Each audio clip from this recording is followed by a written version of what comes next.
Hi, I'm Ramesh Vitalingham, Editor-in-Chief of the Economics Observatory. That was exciting, wasn't it? I thought the planet was burning. We were talking too long about climate and we hadn't actually done anything.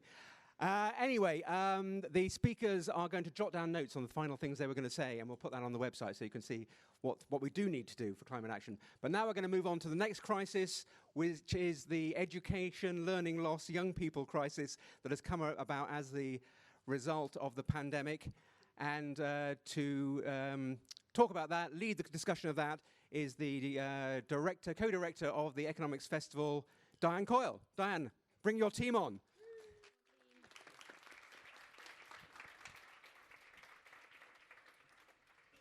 So the eagle-eyed among you will have noticed that I'm not Duncan Weldon, who was unavailable at the last minute, and so I'm not as well prepared as he would have been, but it's still going to be a fantastic session, and I'm sure of great interest to all of you.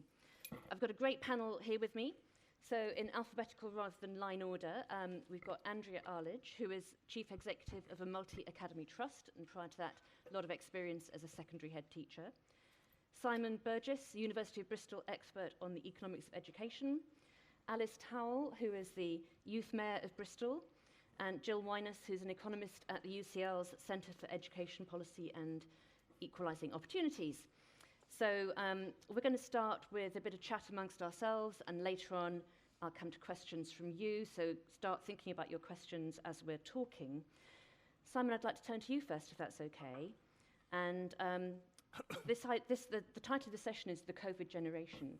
So is that a thing? And tell us about what it might mean longer term. Okay, so I think it clearly is.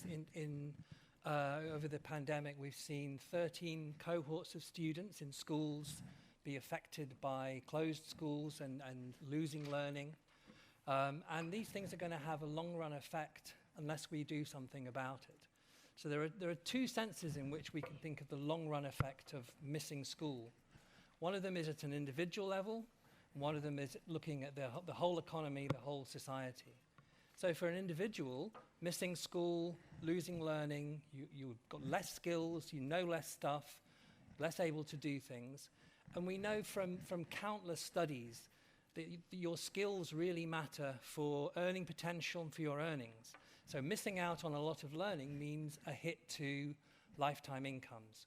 And we can try and estimate what that might look like.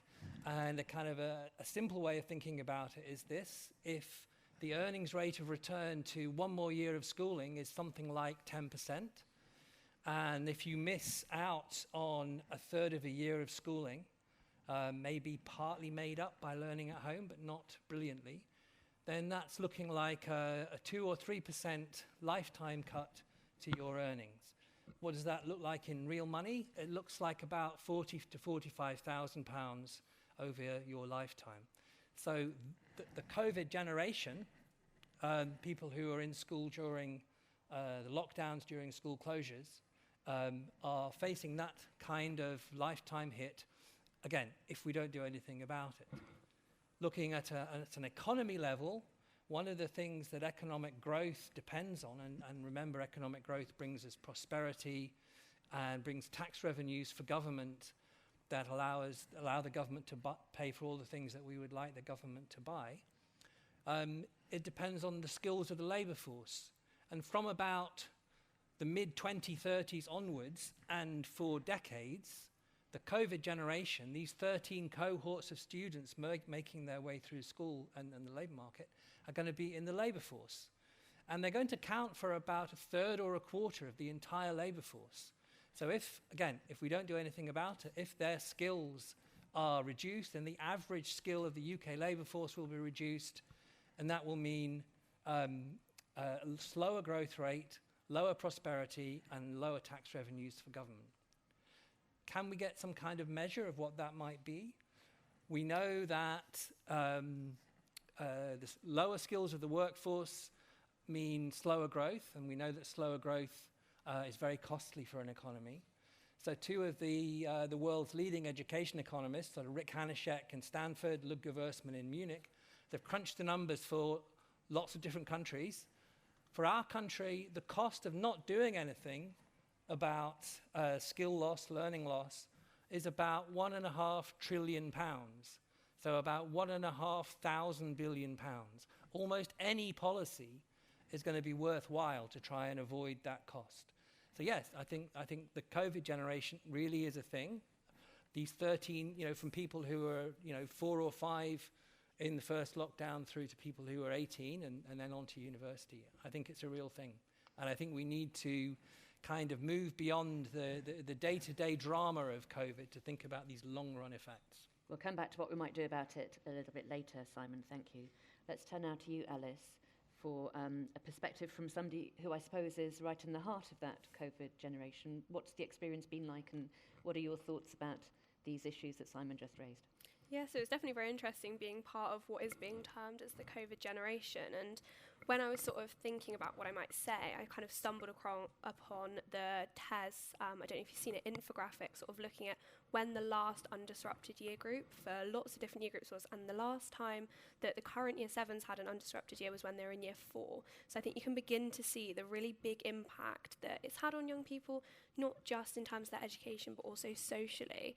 And I think the thing that in my role as youth mayor, trying to do sort of surveys and reports, trying to work out what the young people in Bristol needed over sort of lockdown and sort of since, is we did this massive study of as many of young people in Bristol schools as possible, and the key themes that were coming out was sort of the uncertainty, the instability, the social loss, and then especially looking at sort of people whose home situations are not as stable. Them losing the stability of school was really impactful for them.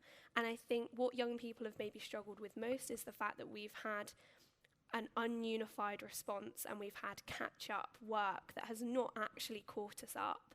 And throughout the entire time, every time our education has been discussed, it's been discussed by people that are no longer in education, that are not working in education even, and try as we might to have a meeting with then Matt Hancock, we got no further than his secretary, who was a lovely woman, but did not really help us. So I think what young people have struggled with the most is that due to the lack of decisive action, especially looking around 2020, looking around exams, was that because of the lack of decisive action, we almost became guinea pigs for something that I don't even think the people running the experiment realised.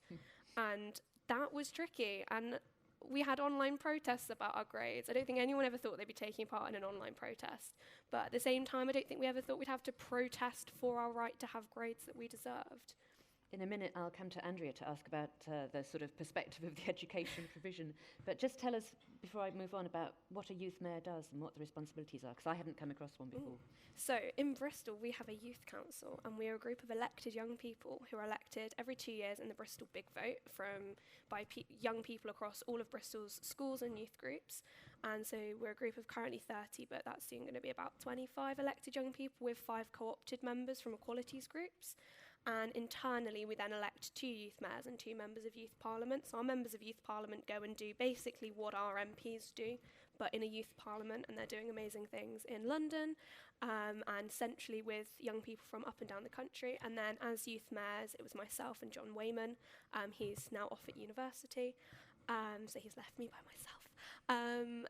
We work with the mayor and with the council, so we have a meeting with Marvin every month, and we talk about the problems of young people, but we also make sure that the voice of young people is heard. So through every single process that the council's doing, even if it seems like the most inconsequential survey, we make sure it comes across our desk and that it's sense-checked for young people so that young people's voices can really be captured. And we sit on all sorts of boards, some of which I despair at, as I'm fairly sure they're being planned for so long in the future that most of the people on them except me may not be on this earth, but that's by the by. We sort of make sure that our future is kind of being safeguarded by the Youth Council, and we sort of give the voice in those rooms, in those situations. Great. So young people of Bristol, if you want to complain to somebody about something, you know who to get in touch with now. Thank you. So Andrea, it must have been an awful shock for somebody in your role to realise that you had to suddenly change the delivery of education. So tell us a little bit about how you coped with that and what you think the ramifications might be. Absolutely. So it has been, obviously, as we all know, an unprecedented period, and you're absolutely right. It was an incredible shock to hear that within a matter of days you had to close schools for most young people, provide a service for vulnerable children and the children of key workers, and to do all sorts of things. So we found ourselves delivering food parcels to homes. We provided devices for families, for children who didn't have a device. Quite a number of families didn't have internet access, so we made sure that they did. There was, at times, I think it felt a bit like schools and education was another sort of emergency service. But I've got to say, that was a role that we absolutely took on willingly. And I think actually there's a real sort of sense of pride in how schools and the education service has responded to the pandemic in a sort of societal sense. But when we look actually at the impact of the pandemic on children and young people in schools and the COVID generation, as it's being called, there's real differences. And what we're seeing is a widening of the gap between the attainment of children from disadvantaged backgrounds and non-disadvantaged backgrounds, and there's a real problem around fairness and equity there. And it's obvious why that is happening, and is continuing to happen. And we're still seeing sort of relatively sort of high levels of cases in schools. Attendance is still a problem, and that's the attendance of staff as well as the attendance of children and young people. But fundamentally, when we talk about catch-up and we talk about recovery, as a country, as a society, we really must think about how we can help disadvantaged youngsters to recover, more quickly, so that they not only can catch up, but they can keep up as well. And that is so important. And I sort of hate to generalise. I've worked in education all my life, and I know that every single person is an individual and very different. But in general terms, what we've also seen over the last nearly 2 years now has been a widening in the gap between the attainment of girls and boys as well. And it'd be interesting to hear from what the audience thinks about this. But it would appear that boys have found it more difficult to engage with the remote learning, with the distance from school, and with the assessment that there is in place now. Particularly with the way over the 2 years that GCSE and A levels have been examined, it would appear to have disadvantaged boys, more than girls. But I think the biggest impact that we are seeing, because we know that children and young people are very resilient, and the good news is, they're bouncing back and they're getting on with it and making up the lost learning. But the biggest impact we've seen undoubtedly has been on young people's personal and social development. There's been a lot of loneliness, and that doesn't go away. That stays. That has an impact. We're seeing an increase in mental health difficulties such as anxiety. And the sad fact is that the services just aren't there to deal with that. So, as a country, we really need to think about how we can get better provision in place to support children and young people's mental health. And we're also aware that for some children and young people, they're just not as ready to take the next step as they would have been. So, we're seeing children coming into primary school, into reception class at age 4, who just don't know how to do the basic things that they need to do to succeed in school, which is to listen, to sit down, to share, to play together, all those sorts of things. Because nursery provision as well has been sort of really disrupted through this. We're seeing 11-year-olds making that transition from primary into secondary, not being as secondary ready, to use the term, as we hitherto would have seen.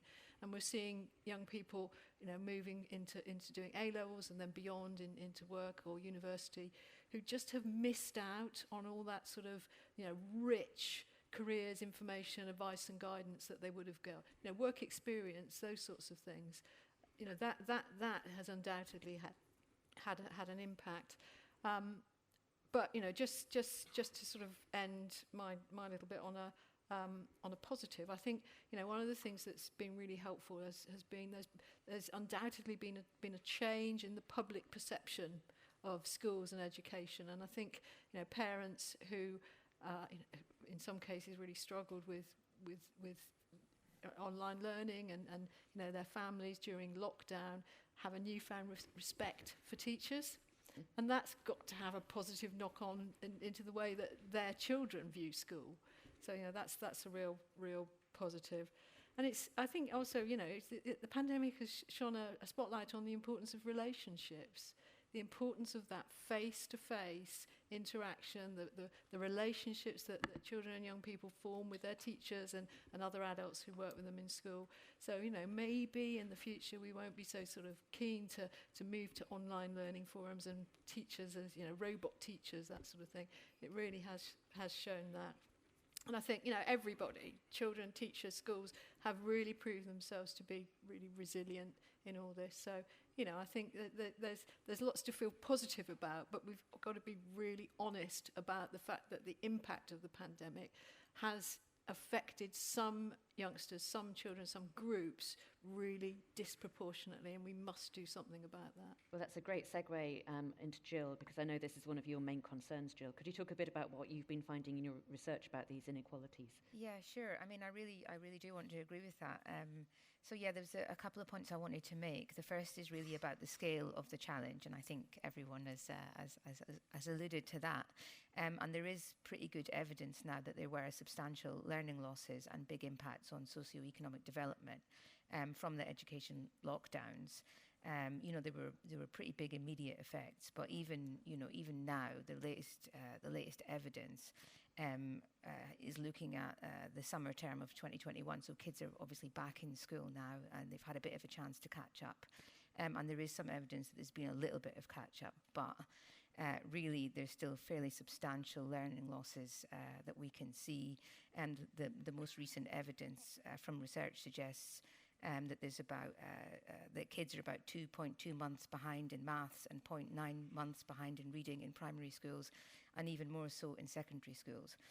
But as Diane was saying, as well as this very concerning learning loss, what's really concerning is that the learning losses have not been felt equally across children from different backgrounds. Rather, those from low SES backgrounds, from households where there's no graduate parents, or SES being socio-economic status. Thank you. Yeah, so kids from poorer backgrounds, essentially, the evidence is showing that they fell behind faster, and they're slower to catch up. And we've done some research ourselves at the Centre for Education, Performance and Equalising Opportunities, where we surveyed young people to ask them during the education lockdowns, when they were studying at home, how much were they studying, how many hours were they spending, and we saw that those from poorer backgrounds who didn't have graduate parents, etc., they were spending less time working at home and less hours per day working at home. So it is likely that they would have fallen behind faster. And I mean, that's a lot of that's to do with they had less access to technology, they had less space to work and study in a quiet place. They might have had less support from their parents because their parents were working and had less time to spend with them. Also, there's evidence that parents, non-graduate parents, etc., are less confident in helping their kids to learn at home because it's not easy to suddenly sit and do maths homework with your kids. You have to be confident. And so, those kids from poorer backgrounds were really at a disadvantage in this situation, and we've seen that it's hit them harder.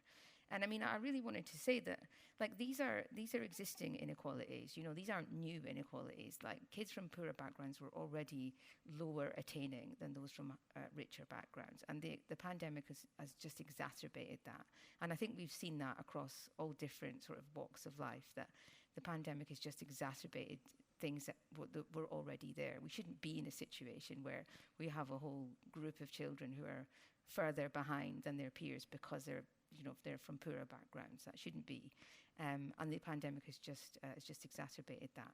But I really wanted to echo what you said about, we need to be really aware of that, and the fact that there are children who are further behind than others, and that has widened the already existing gap in attainment between kids from different backgrounds.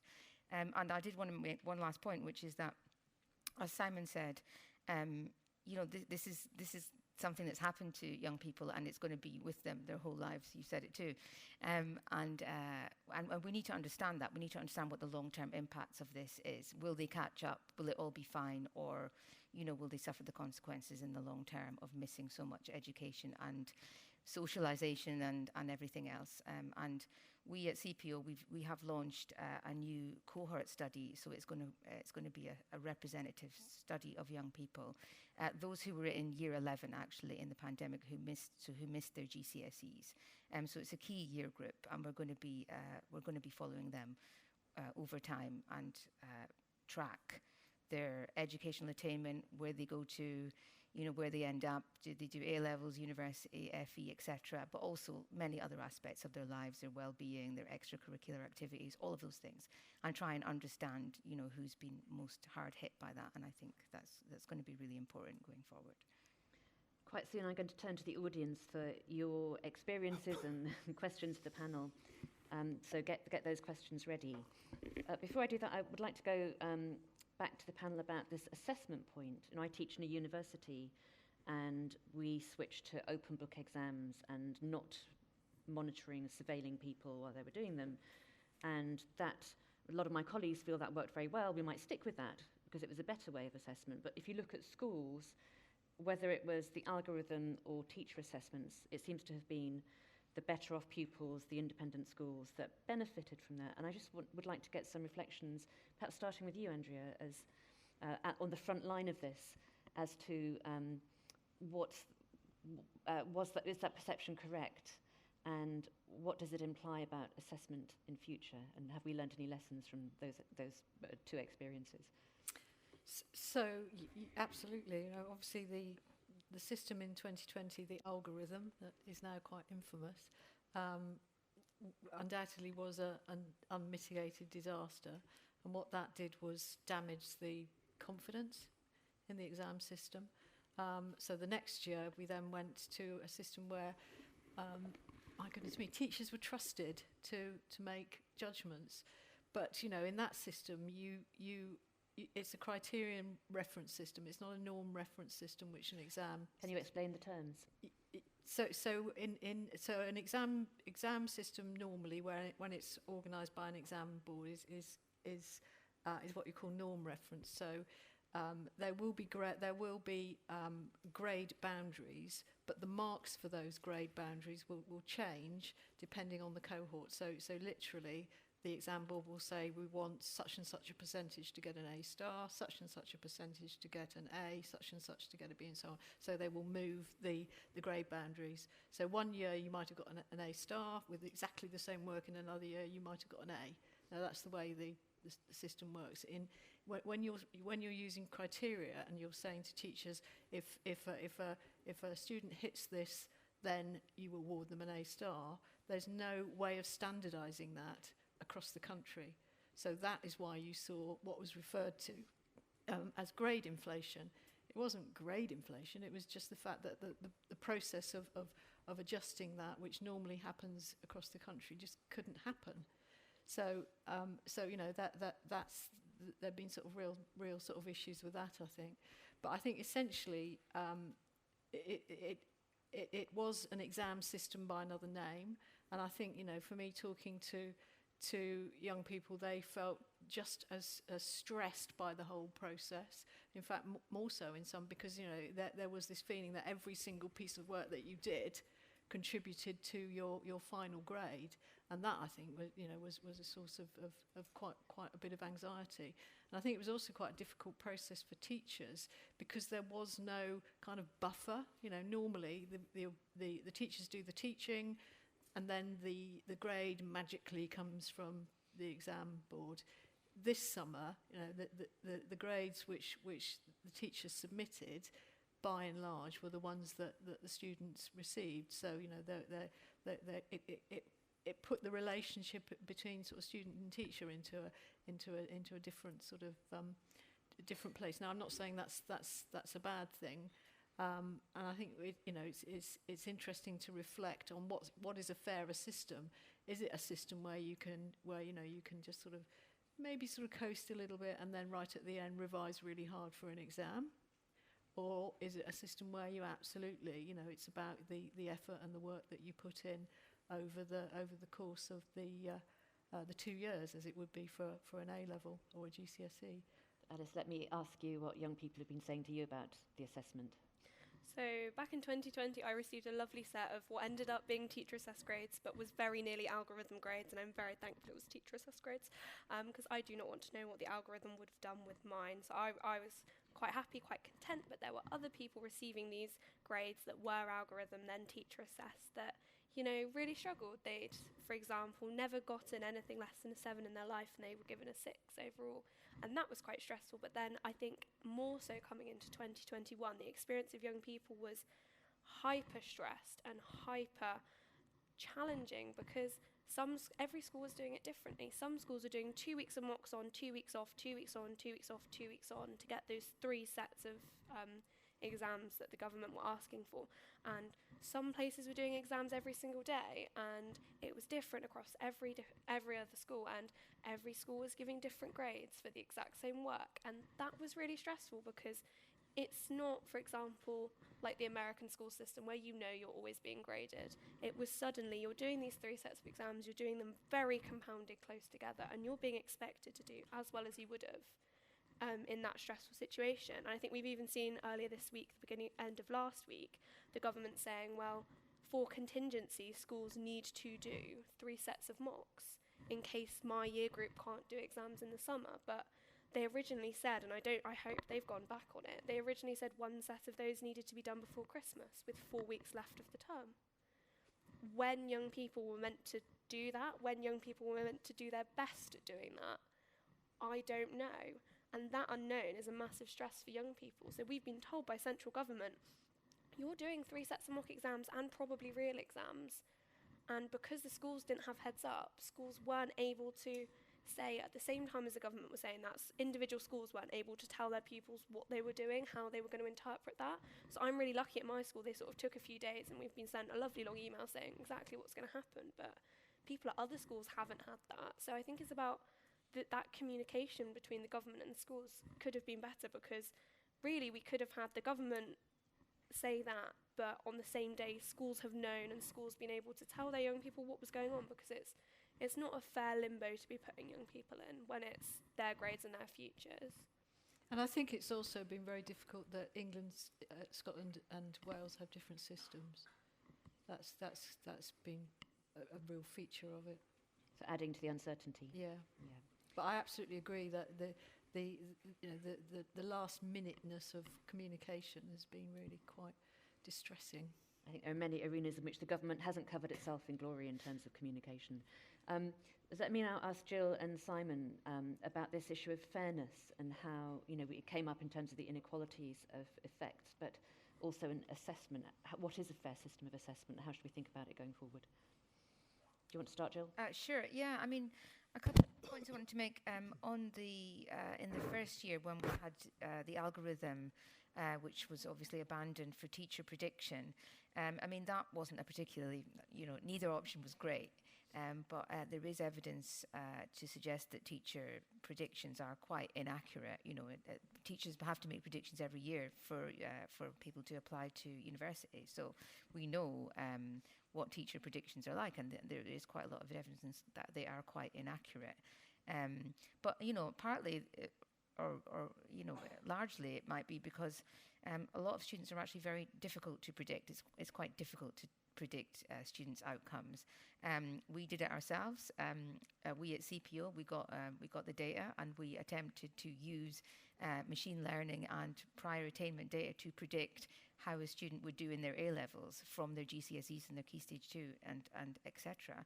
And we couldn't do it. We couldn't do any better than the teachers did, because some pupils don't, their trajectories, their, how much they improve from GCSE to A-levels. It's people move around in how they perform. Some people do brilliantly in exams, even though they don't look like they should have done based on their previous work. So, I think that was a very difficult situation, and teacher predictions is quite a controversial way of assessing people, I think. Looking at the more recent in-class testing that you were talking about, I mean, problematic for different reasons, right? It's horribly stressful. But I think in terms of the question of fairness, like the real issue I have with it is that it's inconsistent, and you said so yourself.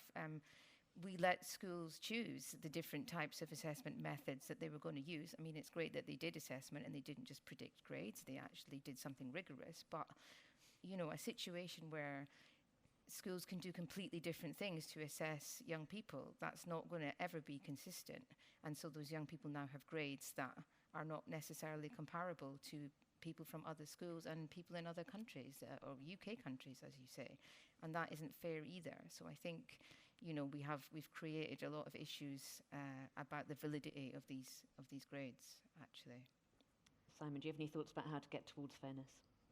I think it's very hard. I mean, I think the inherent unfairness in the fact that we didn't do the system, we couldn't do the system as we have done for years, was exacerbated by the uncertainty and the last-minuteness of these communications, and not only for education, as we just heard, but also, of course, in the 2020 exams were just handled with an incredible level of incompetence, particularly A-levels, but GCSEs too. But in terms of fairness, I honestly don't think there is a way that we could do it that would have been fair. So thinking about fairness to the within the group of people who took the exam, some people would have missed a lot of school, some people would have missed much less school, some people would have had a very supportive home environment, other people would have had it much harder at home, no quiet room to study, no computer, da-di-da-di-da. So if you're going to try and be fair within that group of people, you really want to try and give them their best chance of showing what they know and what they can do. And I guess that's what the basis in teacher assessments later algorithmized in a crazy way was trying to do. So I think everybody was trying to do their best to be as generous as possible to the groups of people who took exams, or rather who were assessed in 2020 and 2021. And indeed, we saw that on average marks are quite a lot higher. But then you have to think also about fairness across generations.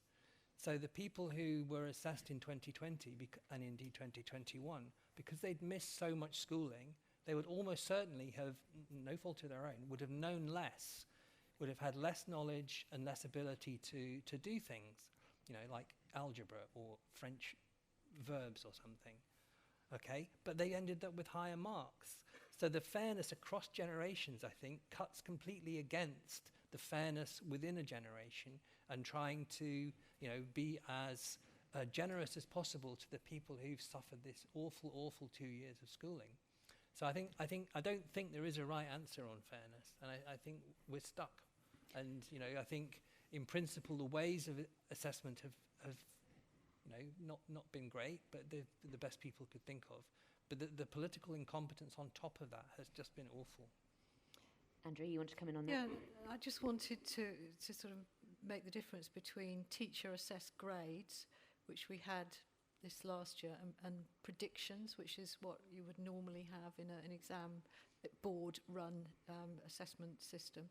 And the kind of principle that was applied last year was the highest justifiable grade. So you were to award the student the highest justifiable grade, and so all the assessment activities that you did around that led to that grade, and it had to be really well documented.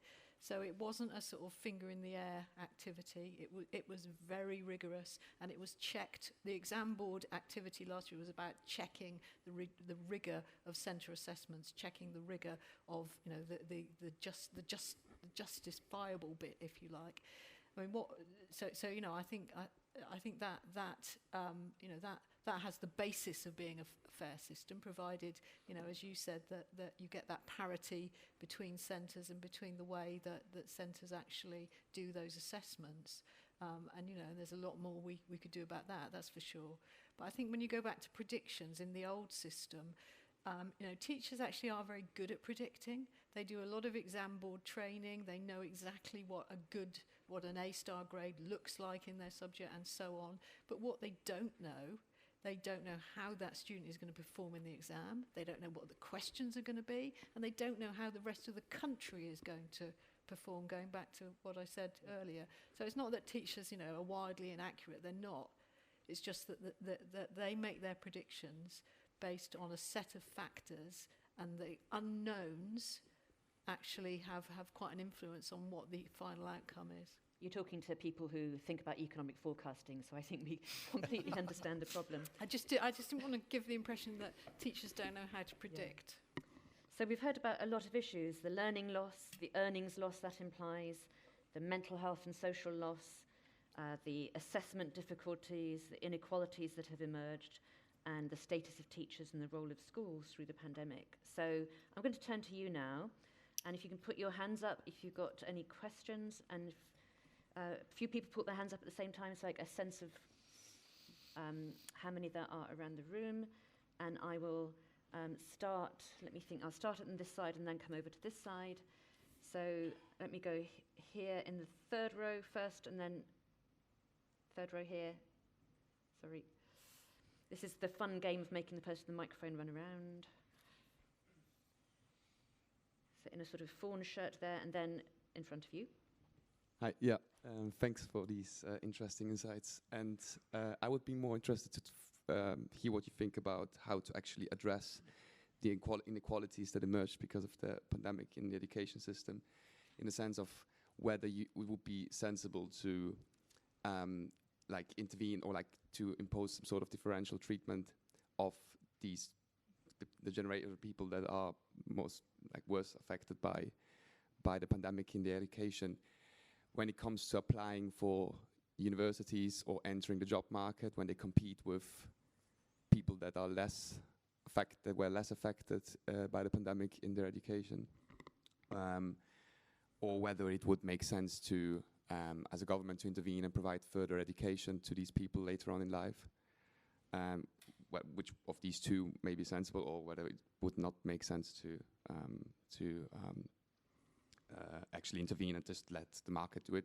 And also to maybe, that may relate to what Simon said about like the actual costs to economic growth, whether this intervention would be more of an inhibition of, would inhibit growth or would actually further it.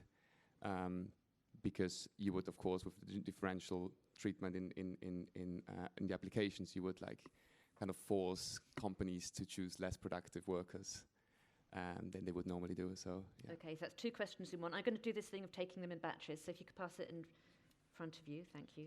Yeah, hi. Thanks for the panel. It's a similar question, but from a gender perspective. So you mentioned this gender gap in education, and it's interesting that in the UK, boys came off worse than girls, but for basically all of the developing world, I mean, it's been the complete opposite. So, like, Kenyan schoolgirls are half as likely to return to primary school after the lockdown. So, again, like, practically, what kind of things can you do about such a huge issue? Thank you. And then I'll take a third question. There was one right at the back on that side. If whoever it was could put their hand up again. Thank you.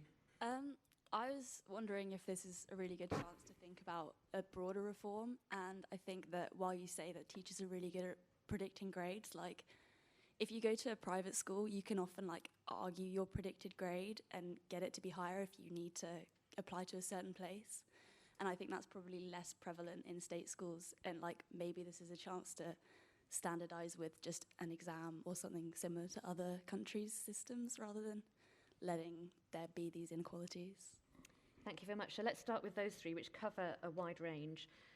So how to address the inequalities, sort of we've gone to what policies and what's going to be good for the economy as well. I'll come to you on that perhaps, Simon. About gender equalities here and in the developing world, and about broader reform of assessment, and particularly this issue about is there something that favours private schools in the system that we've got. So let's do them in roughly that order. And do you want to kick off, Simon, on inequalities in the economy? Sure, of course. So I got the sense that you were talking about an inequality between generations. So the people who went through school in these terrible 2 years, kind of versus the people who just after and just before. And I think that's really important. And I think you were asking whether any policies we could do for that would kind of interfere with growth. And I think absolutely not. I think it's the same thing. We absolutely have to try and repair the skill loss, the learning loss of the people who've suffered this during their time in school. And I do think we know what to do. I think there is quite a degree of international consensus that the best way of repairing this hopefully one-off learning loss is through small group tutoring. There's also been discussed, which I completely agree with, is the losses to mental health and well-being and sort of general social stimulation, which we can talk about as well. But I think in terms of repairing the learning loss, small group tutoring is the way to go. And a number of other countries are also thinking about this. And our country set up the National Tutoring Programme, which has been quite widely envied. So I think that's a very good thing. It's been well set up, and that has a focus on students from disadvantaged families. So they're meant to prioritise students who are eligible for free school meals, but it just needs to be massively bigger. So we had a debate on remediating the learning loss in the spring. Government appointed Kevin Collins as the Education Recovery Commissioner. And I think a lot of us were quite hopeful that something really good would come out of this. He was the perfect person to lead it, to come up with a plan, and maybe the spirit of the times would, find the money and usher it all through. So he proposed a plan of, massive scale small group tutoring, along with a slightly longer school day. I do want to say that the point of the longer school day was not to do more algebra, not to do more chemistry, but to try and cope with the huge loss to well-being and to mental health. So that the longer school day was to allow more time for play, for fun, for music, sports, arts, that kind of stuff, rather than more chemistry, which I'm sure we would all welcome. And chemistry is quite fun. No, what are you talking about? Now I've lost my thread now. But the small group tutoring is obviously a massive, massive undertaking. If we're going to try and do that to, millions of children, do that with millions of children, it would work. I don't think there's any doubt from the evidence, from sort of gold standard, randomized control trial evidence, that small group tutoring would do the job. It just feels like and I do understand that. Kevin Collins' package, he costed at £15 billion, which sounds like a lot of money, but is nothing compared to the cost of not doing it. And of course, it was rejected. He was off. The plan they were offered was a tenth of that, £1.4 billion, and he resigned. And I do get the idea that this just sounds like an amazing, huge undertaking. How are we going to do small group tutoring at scale across, many of the children in this country? It seems like a logistical nightmare. But I would just point out, what are we doing right now as a country? We are vaccinating every adult in the country twice, maybe 3 times. That's a huge logistical undertaking, and that's to protect people like us. We need to do the same kind of thing. We need to be brave enough to do the same kind of undertaking to try and inoculate the COVID generation against this learning loss. So I think we know what to do. It's just finding the money and the willpower to do it. Gill, you're nodding there. Do you agree with that? And do we have any other policies in the quiver now that the government's decided not to spend that money? I definitely agree with it. I think everything that Simon said is right. We know that there have been huge learning losses. It is somewhat baffling that so much or so little money has been allocated towards this by the government, and it seems like they're just hoping for the best and hoping that it's all going to be okay. and that just doesn't seem very likely. Like we know what the impact of losing months of education is on long-term outcomes from other studies, etc. So yeah, I'm with Simon on this one. It's not enough money. It needs to be bigger, and it needs to be targeted towards, poorer kids. There was a question, Alice, about gender differences, and I don't expect you to know about the experience of girls in Kenya, but what do you and your colleagues hear from people with different experiences, different genders, or perhaps other different groups? How have their experiences differed? I guess it's just, again, the widening gaps. If it's almost as if the pandemic, we know, has exacerbated problems that we were all kind of ignoring. So we knew about sort of the gaps in attainment, and they were already there, and we made that worse. So I think it's about how do we future-proof that? So how do we not only recover from COVID, sort out these attainment gaps, and then be looking towards the future? And I think in terms of that, linking into this question about policy, I would say from a young person's perspective, these are the people I would like to be thinking about policy, and not various government ministers, because you've got kind of a wealth of experience sat here, and I'm very lucky to be sharing the stage with them, and you've got people doing real life hard data studies, and you've got not only experts in their fields, but they're also in education institutes, so they're seeing the impact on young people. And I think that's the thing for me now, is looking at, we've got all these we've got to accept we've got these challenges, we've got these attainment gaps, and we've got to be looking at policy for the future. But actually it's sitting down and picking the best place for people to do it, and it's accepting that maybe the government doesn't know, and there are these amazing people up and down the country that do, and I think it's about making sure that anyone that is making this policy is working with young people. I would, as a young person, have far more confidence, even if I've got two experts in whatever subject, if one of them is also working within a university teaching young people, however frequently. As a young person, I would have that confidence because they're having direct contact with the people that it's affecting, and I think that's the important thing that we're often missing. I always say that to be a government minister, you should have had to have done that job. So if you're the health secretary, I want you to have been a doctor. There's a couple of countries where their ministers have all had that experience, and the way in which they run their governments, for better or for worse, is impacted by that, and I think that's really important. So we might be in favour of second jobs as teachers for MPs rather than second jobs as well-paid lawyers. Yeah, I think we can all get behind that one. Andrea, can I direct the question about assessment towards you, and whether the system that we have does favour private schools in particular? Is there opportunity now or rationale now for a broader reform of assessment? I think absolutely. I'm not sure whether the system favours private schools over state schools. I just don't have that experience, I'm afraid.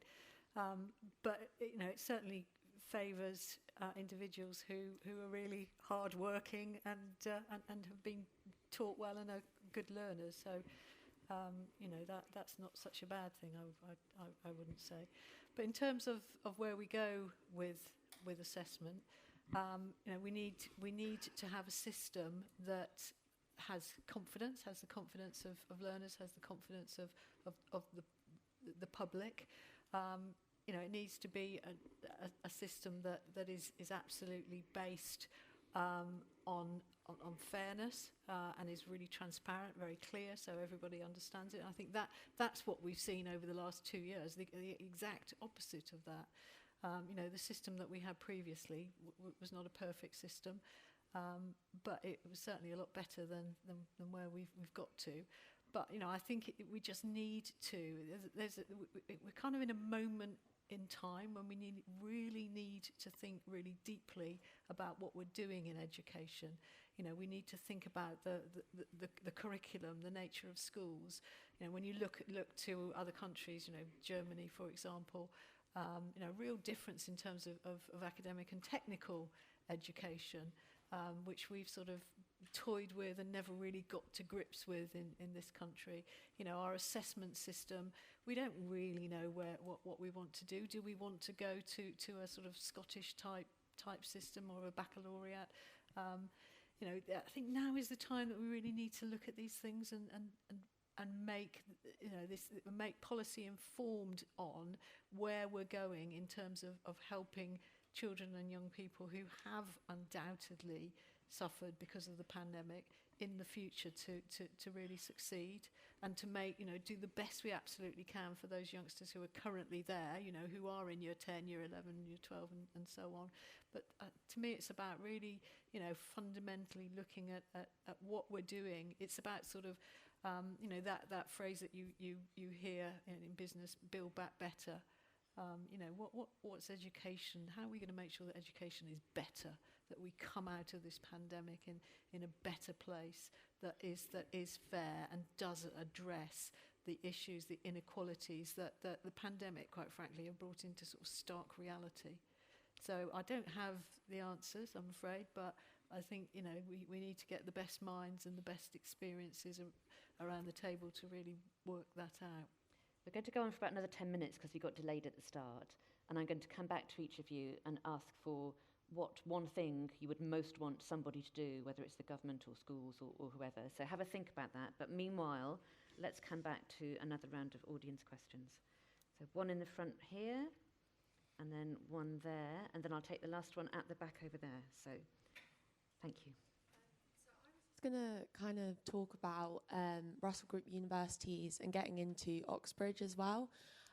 So from my personal experience, coming from a state school, I had absolutely no support writing a personal statement. I didn't really have any support with my predicted grades, which impacted where I went, very much.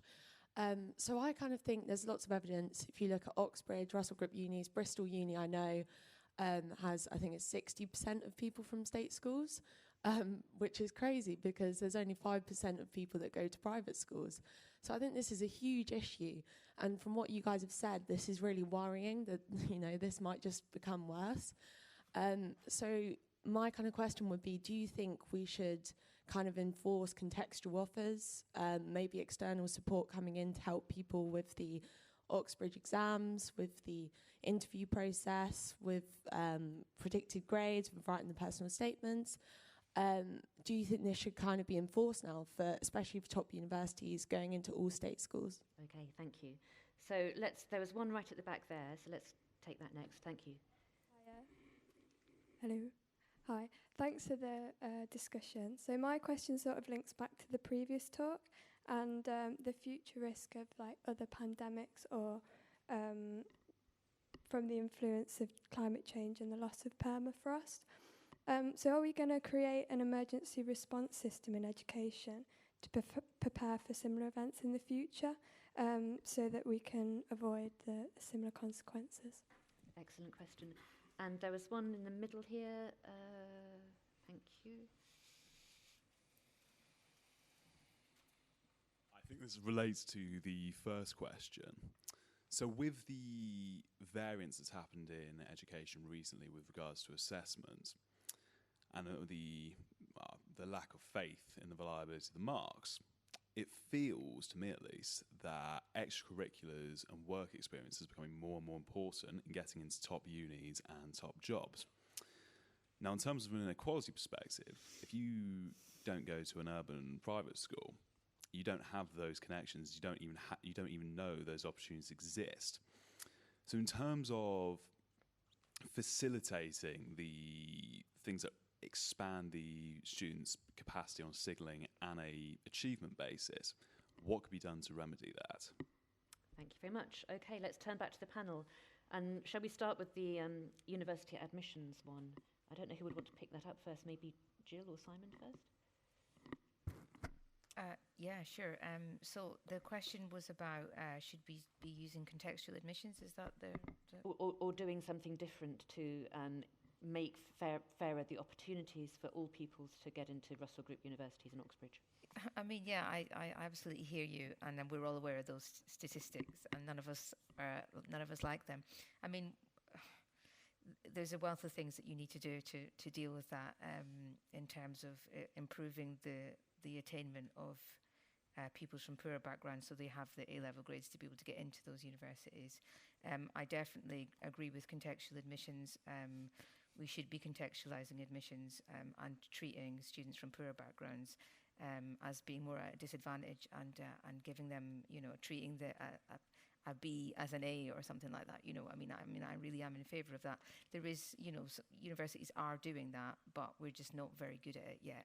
And there's a lot of resistance to it in the sector because, ultimately you have to support these students, and there are fears that they won't perform well. But the sector is changing, I think, in that respect, and I think it's becoming ever more important to acknowledge that and to offer places that are more contextualised to people's backgrounds. I mean, the other thing I would really say is that I'm really in favour of a post-qualification application system, and it addresses quite a few of the points I think that people have made here. Why do we have a system that's different from all the other systems in the world where students are applying to university on the basis of teacher predictions? It shouldn't be. And it's a legacy of the fact that our system's really old, and we used to, students used to apply at university on paper, and it took loads of time for universities to process all their grades, etc. But this is the modern world, and we haven't changed that application system for 50 years. We could do it. We could have a system where, people apply to university after they've sat their exams and got their grades. It is possible to do. Our colleagues and I have worked out a way, a timetable where we don't take as long to mark exams. We don't take as long to sit exams. It can be done, and I do think that would take away this sort of these concerns about teacher predictions. And I'm absolutely not blaming teachers, and I'm absolutely not saying that teachers can't predict. It's just that it's really exactly like you were saying. There's a huge bit of unknown in predictions, and that unknown is different for different types of pupils. We saw when we tried to do it ourselves, when we tried to predict grades, that we struggle to predict high attaining kids from low SES backgrounds because they don't behave like they go into the exam and they do really well, and they didn't look like they were gonna, and that's going to always be reflected in their predictions. And so I'm a big advocate of moving to a post-qualification application system, but there's it's a big change, and there's a lot of resistance. You're nodding vigorously, Simon. You obviously agree. Oh, absolutely. I mean, Gill and her centre colleagues are, the national experts on precisely your question, and I completely agree. Really interesting question about emergency response. Maybe I'll turn to you on that, Andrea. What have you learned about emergency response, and has it enabled you to create a system, if there's another pandemic, to do it all again? So yeah, that's a really good question. So we've learned so much over the last however many months it is, and we've learned that you need to be really responsive. We've learned a lot about remote learning. In the early days, we just didn't have the system in place to be able to do live learning, actual with the teacher talking to the students, and that makes a massive difference. So we very quickly moved to that. So we've learnt how important it is to have your technology right to be able to do that, and that's improved a lot. Communication has been a massive issue, and really sort of regular communications with parents, the support for parents in terms of that home learning, having the systems in place to provide the services that we need to, like delivering food, for example. It's just a massive logistics exercise, and yes, we do now have a plan. So hopefully, if called upon again, we can sort of bring that plan out. But I'm sure that it will be quite different and need quite a different response. But it's been an absolutely extraordinary time to be, in education in terms of what has happened and what has happened so quickly. Yeah, I hope we all, in whatever we do, take out the lesson of the importance of communications among colleagues and social relations. And Alice, I want to ask you about work experience and what you think about the role that plays in education, and also what kind of range of work experience people you talk to have had. I guess, it's really difficult for me to say, to what extent work experience has an impact on a university application, as I've just sent mine off. So, if anyone wants to give me an offer at a university and tell me whether my work experience helped, I'll be more than happy to be that guinea pig. But I think there is an element of, there are these really amazing work experience programs going on, no one's really talking about them. And so, for example, Springpod have been doing virtual work experience, and I did a week of virtual law work experience, and it had lectures from sort of leading professionals in the field that were done live with Q&A and then asynchronous work. And that was amazing, but is that being publicised widely enough? To be honest, if I was in an institution, in schools, in the government, I'd be saying, look at these people over here that are doing this amazing thing. Why didn't you all go and do that? Because if everyone had known about that, they did courses on such a wide variety of subjects. Yes, it's not the same as in-person work experience, but it was still a pretty good go, and they did it across loads of different sectors. And I think stuff like that's really important, is when good things are going on, I think as a society we really struggle to sort of elevate that, and there might be lots of different pockets of people trying to do similar things. But if everyone just sort of collaborated or said, look at these guys over here doing this amazing thing. But it's been really hard. I've got friends applying for medicine, and they'd normally, as a requirement, have to have done work experience. Were any of them getting into a hospital in the last 2 years unless they were dying of COVID? No. So that was a big problem, and looking at how the medicine applications are going to change now, because that was such a big requirement, and now that's gone. So I definitely think more needs to be done, but at the same time we need to be looking at the existing infrastructure. And I think if every single young person in sixth form had done a week of online virtual work experience, I think we'd be looking at we'd be in a very different situation, because everyone would have sort of had that basis. And it does link to sort of who you know, not what you know. I desperately remember doing year 10 work experience because everyone had to do it, and I desperately tried to go it alone and do it myself. So I had a godmother she was the senior clerk at Chambers in Bristol, but I was so determined, and I emailed every single law firm in Bristol, and no one would have me.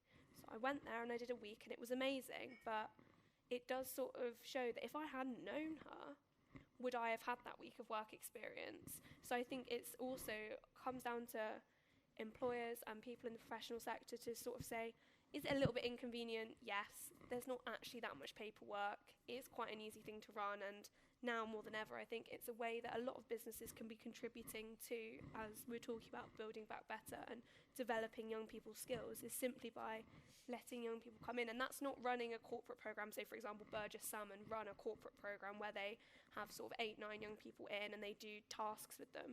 That is just actually accepting that one young person that emails you to ask, and really you have to fill in not that much paperwork. You think there'd be far more red tape around it. Well, that's another question, but... Now, as the question said, I think it's much harder in rural areas as well, because there are fewer jobs available. Actually, I did my work experience many, many decades ago in a children's home, and although it wasn't useful for my career, it was very, very important learning in other ways. We've run out of time. I want to thank the audience for their questions. I'm just going to quickly go down the panel for one last sentence about the one thing you most want to see happen next. So let's come down the line and start with you, Andrea. So I'm going to steal Simon's, and I'm going to say that what I want to see is that money going in to catch up, to provide that small group tutoring with an absolute emphasis on enrichment and building cultural capital. Thank you. Simon, you've got to choose something else now. I can't. Sorry. I've nailed my So colours to the sorry. mast, so I'm gonna stick with it. I'm afraid I'm not going to say anything different. So yeah, enrichment activities try and restore well-being, mental health, and a bit of fun to school, and also small group tutoring to catch up the learning. Sorry. Thank you. Gill. Those things and post-qualification applications system. Fantastic. Alice. Listen to young people. Yes, we may not have all the qualifications, we may not know everything, but we do know what we've experienced. Brilliant panel, brilliant questions. Thank you all very much indeed, and please join me in thanking our panel.